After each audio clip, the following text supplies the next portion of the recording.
সংবিধানে অনেকগুলি তারা প্রয়োগ করতে হবে, পুরো সংবিধান বদলি করতে হবে এরকম না, কিন্তু যেগুলি বিতর্কিত দ্বারা আছে গণতন্ত্রের সাথে সাংঘর্ষিক ওগুলি অবশ্যই বাতিল করতে হবে। অনুরূপ ভাবে দুদককে স্বয়ং সম্পূর্ণ স্বাধীন করতে হবে, বিচার বিভাগকে স্বাধীনতা দিতে হবে, নির্বাচন কমিশনকে আরো শক্তিশালী করতে হবে এবং আধুনিক পদ্ধতিতে যেন আমরা ভোট দিতে পারি। ঘরে বসেও আমরা যেন কম্পিউটারের মাধ্যমে, টেলিফোনের মাধ্যমে, অ্যাপসের মাধ্যমে ভোট দিতে পারি, সেটা নিশ্চিত হলে তাহলে আর সন্ত্রাসীরা ভোট কেন্দ্র দখল করে কোনো লাভ হবে না। অনেকগুলি পদ্ধতি আছে, এগুলি নিয়ে আমাদের চিন্তা করতে হবে। তাড়াতাড়ি ক্ষমতা আসার চেয়ে পদ্ধতিগুলি ঠিক করে আমরা যদি নির্বাচনে যাই, সেটাই জনগণ উপকৃত হবে। এমনি যদি খামাখায় তাড়াহুড়ো করে আমরা ক্ষমতায় যাই, আবার স্বৈরাচাররা মাথা চাড়া দিয়ে উঠবে।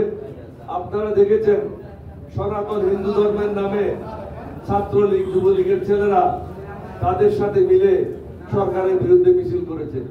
এগুলি কিন্তু সনাতনী ধর্মের লোক হবে 10 জন বা 15 জন, বাকি হলো ছাত্রলীগ, যুবলীগের ছেলেরা। এগুলিকে সাহস কে দিয়েছে? আমরা যারা রাজনীতি করে আমরাই দিয়েছি। আমরা বলছি আওয়ামী লীগ রাজনীতি করলে কোনো অসুবিধা নেই, সবাই পার্টিসিপেশন করা উচিত। এখানে সবাই পার্টিসিপেশন করা উচিত না। আল্লাহ তো নমরুদ আর ফেরাউনকে তো ক্ষমা করে নেই, তাহলে আমরা কেন বাংলাদেশের নমরুদ এবং ফেরাউনকে ক্ষমা করব? তাদের বিরুদ্ধে শান্তিমূলক ব্যবস্থা অবশ্যই নিতে হবে। এখন কিছু কথা বলবো আমাদের এলজিপি সম্বন্ধে। আমাদের নতুন দায়িত্ব নিয়েছে আবু সালেহ।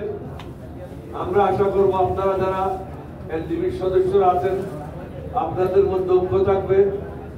মাঝে মধ্যে বিশেষ অনুষ্ঠানগুলিতে আপনারা একত্রিত হবেন, একে অপরের সাথে পরিচিত হবেন, সংগঠনকে শক্তিশালী করেন।